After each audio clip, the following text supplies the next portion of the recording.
L'homme ne vivra pas de pain seulement, mais de toute parole qui sort de la bouche de Dieu. Voici votre moment de méditation quotidienne.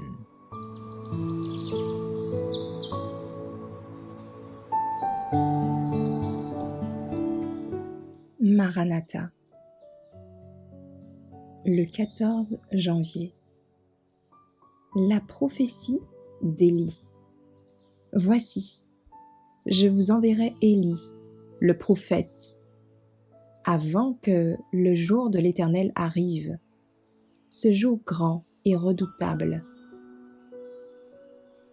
Il ramènera le cœur des pères à leurs enfants, et le cœur des enfants à leurs pères, de peur que je vienne frapper le pays d'interdit.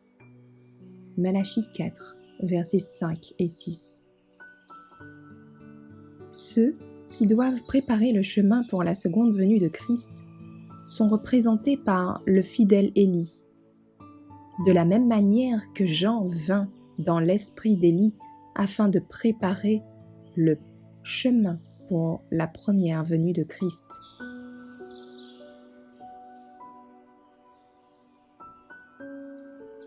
L'œuvre de Jean-Baptiste est celle de ceux qui, dans les derniers jours, sortiront avec l'esprit et la puissance d'Élie pour réveiller les gens de leur apathie, est la même dans bien des domaines. Leur œuvre est la sorte de mission qui doit être accomplie à cette époque. Christ viendra pour la seconde fois pour juger le monde avec justice. Jean se séparera de ses amis et du luxe de cette vie. La simplicité de sa tenue, une tunique de poils de chameau tissée, était une répréhension permanente de l'extravagance et de l'ostentation des prêtres juifs et du peuple en général. Son alimentation, totalement végétarienne, composée de caroubes et de miel sauvage, était une réprimande de la complaisance de l'appétit et de la gloutonnerie qui prévalait partout. Il faut soulever le grand thème de la réforme et réveiller la conscience publique.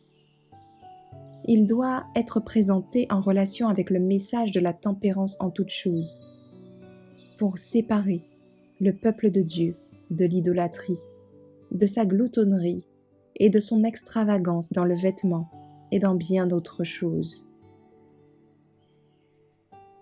L'abnégation, l'humilité et la tempérance requises des justes que Dieu conduit et bénit particulièrement doivent être présentées aux gens en contraste avec l'excentricité et les habitudes destructrices de la santé de ceux qui vivent à cette époque dégénérée. Dieu a montré que la réforme sanitaire est intimement liée au message du troisième ange, comme la main l'est au corps. Comme Jean-Baptiste, qui prépara un peuple pour la première venue de Christ, attira son attention sur les 10 commandements, ainsi, nous devons donner clairement le message. Craignez Dieu et donnez-lui gloire, car l'heure de son jugement est venue. Apocalypse 14, verset 7.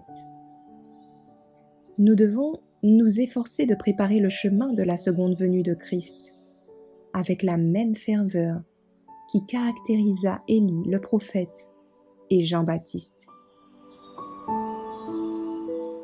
Merci d'avoir écouté cette présentation. Assurez-vous de nous rejoindre demain pour votre moment de méditation quotidienne avec lereste.org.